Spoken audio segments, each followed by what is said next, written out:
2월의 세 번째 월요일에 인사드립니다. 안녕하세요. 해외 주식 슈퍼스탁 이혜수입니다. 국내 증시는 설 연휴 동안 휴장을 맞았고 그 사이 미국 증시는 굉장히 바쁘게 돌아갔습니다. 바이든 행정부가 내놓은 슈퍼 부양책에 대한 기대감, 또 기업들의 양호한 실적 발표로 뉴욕 증시는 지난주 다시 한번 사상 최고치를 새로 쓰면서 랠리를 이어갔는데요. 지난주 시장 상승의 엔진 역할은 바로 반도체가 톡톡히 해냈죠. 이 필라델피아 반도체 지수가 지난 한 주 동안 7% 가까이 급등을 했습니다.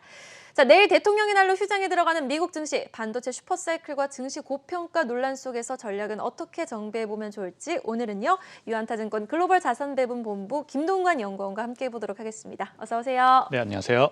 네. 지난주 필라델피아 반도체 지수의 훈풍을 오늘 좀 국내 시장이 오롯이 받는 모습이었습니다. 자, 이렇게 좋은 반도체 업황, 지금 최근 팔로우업 해볼 이슈부터 한번 정리를 해볼까요? 네, 지난주 목요일이죠. 이 바이든 대통령이 이 반도체 슈퍼사이클 공급 부족 관련돼서 장기 전략 개발 그리고 공급망 검토 수정 행정명령에 대해서 이렇게 서명을 했습니다. 최근에 애플, 퀄컴, 소니, AMD 같은 기업들이 계속해서 아이폰 부품 부족이라든지 플레이스테이션 5 부품 부족, 그리고 AMD의 최신 CPU나 GPU 같은 부품에 계속해서 부족하다라고 그렇게 언급을 했고요. 폭스바겐, 피아트, 그리고 포드 같은 기업들도 계속해서 부품 부족으로 이런 생산 중단 소식을 전한 상황입니다.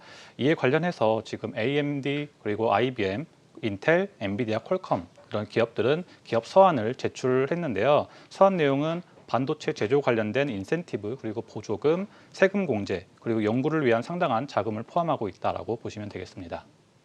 네. 자, 그런데 반도체가 왜 이렇게 부족한 건지 저는 궁금하거든요. 바이든 행정부에서도 SOS를 보내고 굉장히 전 세계가 반도체 공급 부족으로 지금 문제를 겪고 있는데 왜 부족한 건지 궁금합니다. 네, 이러한 내용에서는 총 4가지를 꼽을 수가 있겠는데요. 첫 번째로는 이제 코로나19로 인해서 이제 라이프 스타일이 변화하면서 이런 노트북과 같은 소비자 가전제품의 수요가 굉장히 급증을 했다라는 부분이고요. 두 번째는 코로나19로 인한 칩 생산이 지연됐다라는 점입니다. 세 번째로는 이런 대부분의 반도체 생산이 대표 기업들인 TSMC와 삼성에 너무 편중되어 아웃소싱 되었다라는 점이고요. 네 번째로는 트럼프 정부와 미중 간의 이런 반도체 관련된 생산 기업 관련돼서 계속해서 전쟁이 발발했다는 점에서 어려움 후유증이 나왔습니다. 네, 일단 코로나로 인해서 지금 어떻게 보면 반도체에서 굉장히 많은 수요를 필요로 하고 있는데, 자, 그러면 우리가 보통 반도체 대표 인덱스가 이제 필라델피아 반도체 지수, 속스라고 일컫는 지수인데, 이 필라델피아 지수 말은 굉장히 많이 들어봤습니다만 그 정확히 어떤 종목들이 편입이 되어 있는지 궁금하거든요.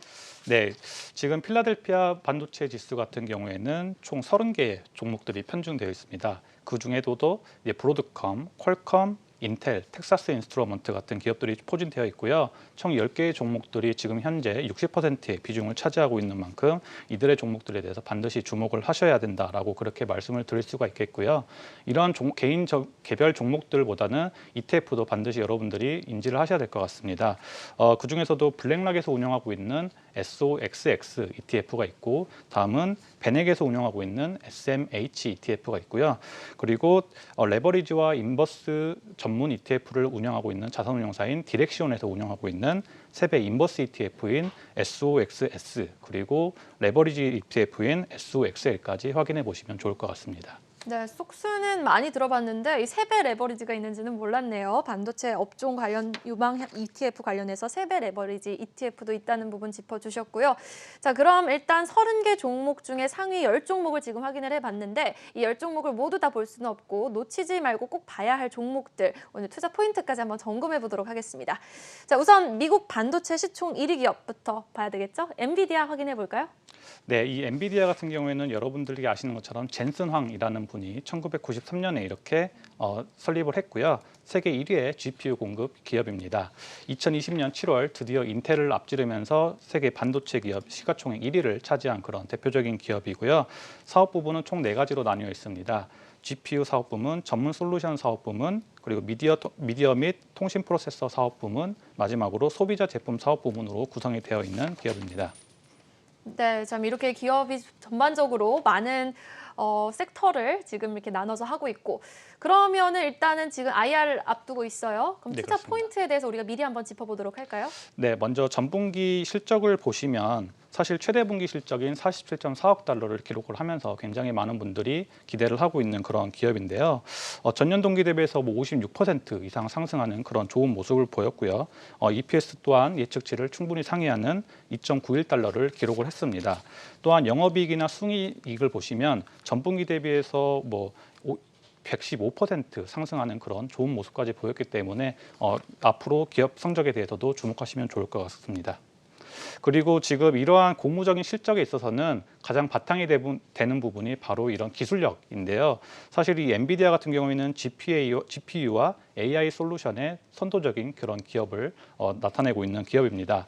첫 번째로 지금 엔비디아의 가장 친숙한 그런 부분이죠. 게이밍 GPU 같은 부분에 있어서 차트에서 보시는 것처럼 상위 10개 최대 게이밍 GPU 중에서 1, 2, 3위를 포함한 7개의 GPU가 바로 엔비디아의 제품을 보실 수가 있고요. 또 하나의 가장 주목할 부분으로는 바로 이 데이터 센터용 GPU입니다. 사실 이 엔비디아는 AI 성능에 대해서 업계 대표적인 ML펄프라고 하는 벤치마크 테스트에서 또 한 번 압도적인 성적을 기록해서 많은 분들을 놀라게 했는데요.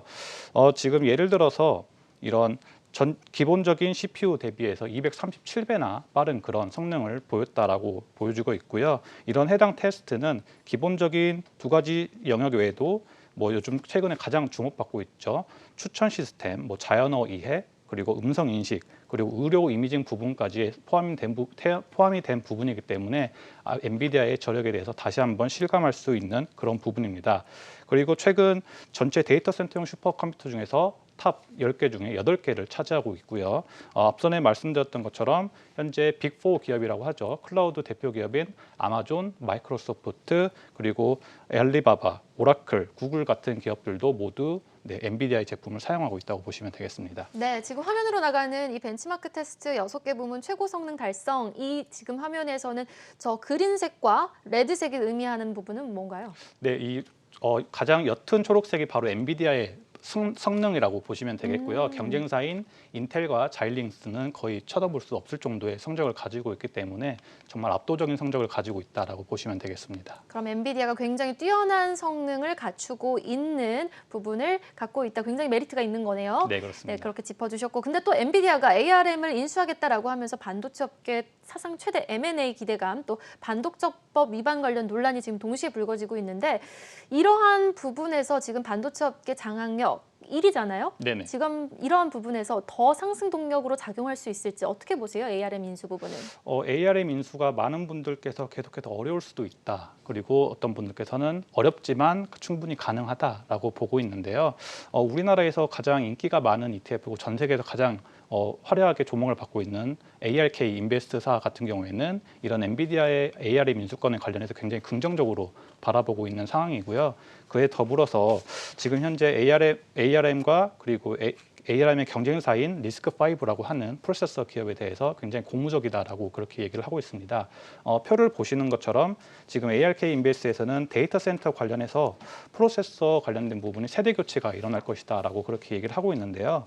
기존의 인텔의 X86이라고 하는 프로세서가 2020년에 뭐 92% 그러니까 거의 전 세계 장악을 하고 있었다라고 보시면 되겠는데 앞으로 2030년에는 이러한 부분이 ARM과 경쟁사인 리스크5가 71%를 차지할 것이다라는 그런 모습으로 앞으로 ARM에 대해서 굉장히 기대를 하고 있는 모습이고요. 그렇기 때문에 ARM과 리스크5의 시장이 2030년까지 연평균 45%, 그래서 결국에 190억 달러 규모의 시장으로 증가를 할 것이다라고 하는 그런 고무적인 모습을 보이고 있고요. 또한 CPU 자체에서 이제 엑셀러레이터라고 하죠. GPU라든지 TPU 같은 그런 시장이 계속해서 성장을 하고 때문에 연평균 21% 정도로 2030년에는 410억 달러의 규모가 될 것이다라고 하는 부분이기 때문에 이러한 부분에서 엔비디아의 수혜는 당연하다라고 보시면 좋을 것 같습니다. 네, 지금 뭐 엔비디아의 수혜를 굉장히 높게 점쳐주시고 계시는데 일단 엔비디아는 하는 게 너무 많습니다. GPU, 뭐 비트코인 관련주로도 묶일 수 있고 자율주행 AI 관련주로도 좀 묶일 수 있는데 그럼 사업부별 구체적인 매출 비중을 보면 또 낙수 효과가 기대되는 기업들에 대한 예상을 해볼 수가 있잖아요. 그럼 구체적인 매출 비중 한번 살펴볼까요? 네, 전분기 매출 비중을 보시면 48%가 바로 게임 분야에서 나왔고요. 40%가 데이터 센터 분야에서 이렇게 나오는 모습을 보였습니다. 이 부분에 있어서 가장 주목할 점은 역시나 이 데이터 센터 매출입니다. 전년 동기 대비해서 162%가 성장하는 그런 모습을 보였거든요. 네.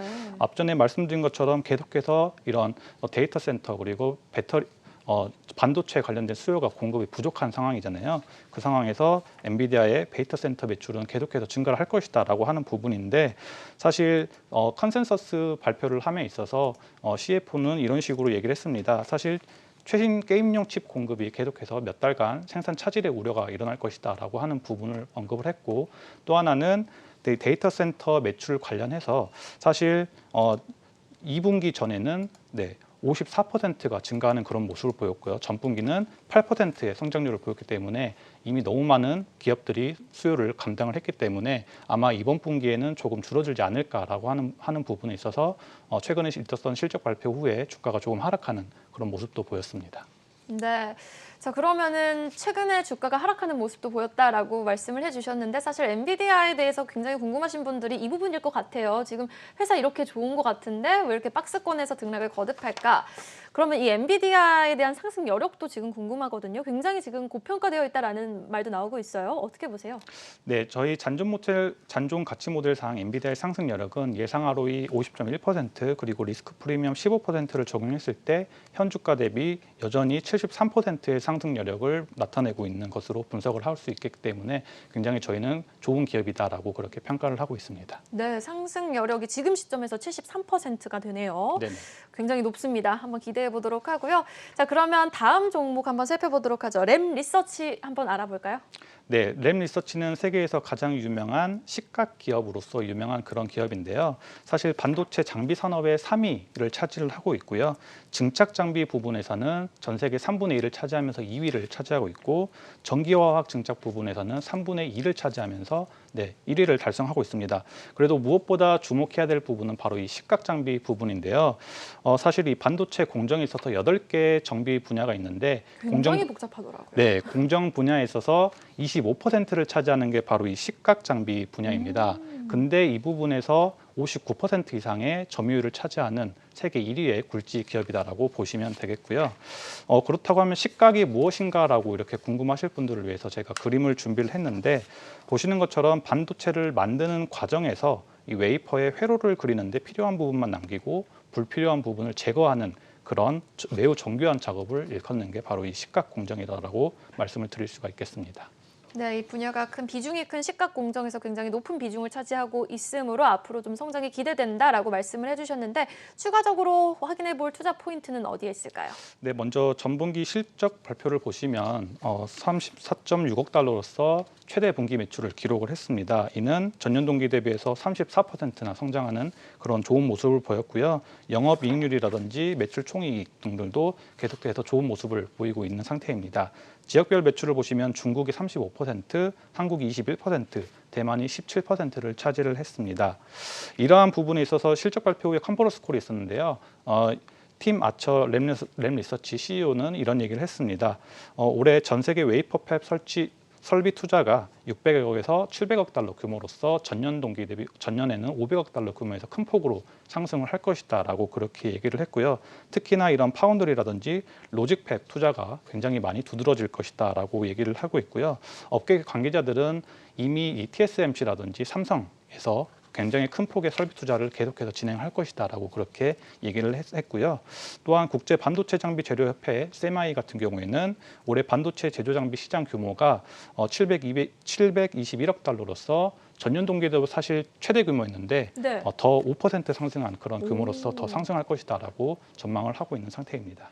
네, 자 이렇게 소부장 관련해서 업황에 대한 수혜도 전망되고 있는 상황 속에서 이 반도체도 초미세 공정화가 되고 있잖아요. 정말 세밀하게 그림을 그려야 되는 작업이 필요한데 그럼 이에 따른 램 리서치의 수혜는 어떤 부분에서 조금 더 강하게 작용을 받을까요? 네, 램 리서치를 이야기를 하려면 반드시 이 TSMC 그리고 삼성에 대해서 이야기를 할 수밖에 없는데요. 사실 왜 그러냐면 7나노미터 이하의 초미세 공정에 대해서 가능한 기업이 바로 이 TSMC와 삼성 두 곳뿐입니다. 네. 그런 상황에서 지금 TSMC의 4분기 전체 매출을 보시면 49%가 7나노미터 그리고 5나노미터 공정에 계속해서 두드러지고 있는 상황인데요. TSMC는 실적 발표 후에 250억에서 280억 달러 규모의 설비 투자를 늘려나갈 것이다라고 얘기를 했습니다. 그중에 80%를 3나노, 5나노, 7나노 공정에 이렇게 투자를 하겠다라고 하는 부분에 있어서 삼성전자의 3배가량의 설비 투자를 하고 있다는 점에서 굉장히 고무적이다라고 보시면 되겠고요. 그리고 또 하나 여러분들이 주목을 하셔야 될 게 사실 이 미국이 지난해 5월 달이죠. 화웨이를 겨냥해서 반도체 판매 금지를 내렸지 않습니까? 미국 퀄컴의 이 AP를 사용했던 화웨이가 이러한 부분을 사용하지 못하는 점이 있어서 미중 반도체 전쟁에서 도화선이 되었고요. 그리고 중국의 파운드리 대표 기업인 SMIC 같은 경우에도 블랙리스트에 추가가 되면서 앞으로 이 TSMC와 삼성에 대해서 더욱더 수요가 늘어날 전망이다라고 보시면 되겠기 때문에 이 램리서치의 최대 고객인 TSMC와 삼성에 대해서 수혜를 입을 수밖에 없다라고 보시면 좋을 것 같습니다. 네, 지금 고객사를 두고 있는 TSMC와 삼성전자의 지금 성장에 따라서 램 리서치도 추가적인 상승 여력이 가능하다라고 보셨는데요. 그럼 지금 시점에서 정확하게 모델을 돌려보면 몇 퍼센트의 상승 여력이 나오는지 궁금합니다. 네, 저희 잔존가치 모델상 예상 ROE 56.1% 그리고 리스크 프리미엄 10%를 적용했을 때 현주가 대비 약 114%의 어마어마한 상승 여력을 보유한 것으로 나타나고 있기 때문에 굉장히 좋은 기업이다라고 이렇게 보시면 좋을 것 같습니다. 네, 무려 114%, 지금 엔비디아가 70%대가 나왔는데 지금 램 리서치는 100%가 넘는 수치를 기록하고 있습니다. 자, 그럼 마지막 종목 확인해 보도록 하죠. 마이크론 테크놀로지 갖고 오셨네요. 어떤 부분에 좀 주목해 볼까요? 네, 이 마이크론 테크놀로지는 D램과 낸드로서 가장 유명한 기업 중에 하나인데요. 지금 세계 D램 시장에서 25%로 삼성과 SK 하이닉스 다음을 이으는 3위 기업입니다. 그리고 낸드 시장도 4위를 차지하고 있는 그런 기업인데요. 지금 4개의 사업부로 나눠져 있습니다. 컴퓨터 그리고 네트워크 비즈니스 사업부, 두 번째로 모바일 비즈니스 사업부, 그리고 스토리지 비즈니스 사업부, 마지막으로 인베디드 비즈니스 사업부로 나눠져 있습니다. 네, 지금 이렇게 사업 분야가 나눠져 있고 그러면 실적 전망이 또 궁금해지는데요. 네, 사실 전분기에는 D램이 70% 그리고 낸드가 27%를 차지했는데요. 내년 가이던스는 총 매출이 58억 달러 규모로서 전년 동기 대비해서 20% 이상 상승하는 그런 좋은 모습을 보일 것이다라고 얘기를 하고 있고요. EPS도 전분기 대비해서 소폭 하향되는 0.75달러를 기록할 것이다라고 그렇게 전망을 하고 있는 상태입니다. 네, 지금 작년보다 무려 6%나 지금 높게 점쳐지고 있는데요. 그럼 마이크론테크 주가의 상승 여력도 궁금해지네요. 네, 잔존가치 모델상 이런 마이크론 테크놀로지의 상승 여력은 예상 ROE 18% 그리고 리스크 프리미엄 10%를 적용했을 때 현주가 대비 59.8%로 약 60%의 상승 여력을 충분히 가지고 있다라고 보시면 좋겠습니다. 네, 지금 상승 여력이 60% 가까이 집계가 되고 있는데 사실 반도체 이렇게 다 업황이 좋다고 할 때는 뭐 반도체 종목만 딱 집어서 투자하는 것보다는 ETF가 조금 더 유리할 수 있겠어요? 네, 그렇습니다. 반도체 슈퍼 사이클이 계속해서 이어지고 있고 물론 제가 소개해드린 그런 기업들의 투자도 고려해 볼 만하지만 굉장히 개인 투자자분들께서 과연 이런 개인 기업들을 얼마나 많이 공부를 할 수 있는 시간이 여력이 있을지 모르겠습니다. 그런 시간 여력이 부족할 경우에는 반도체 슈퍼 사이클을 믿는 경우에는 SOXX 같은 그런 ETF를 통해서 충분히 반도체 기업에 투자하는 그런 모습을 확인하실 수가 있습니다. 그럼 SOXL은 좀 위험한가요?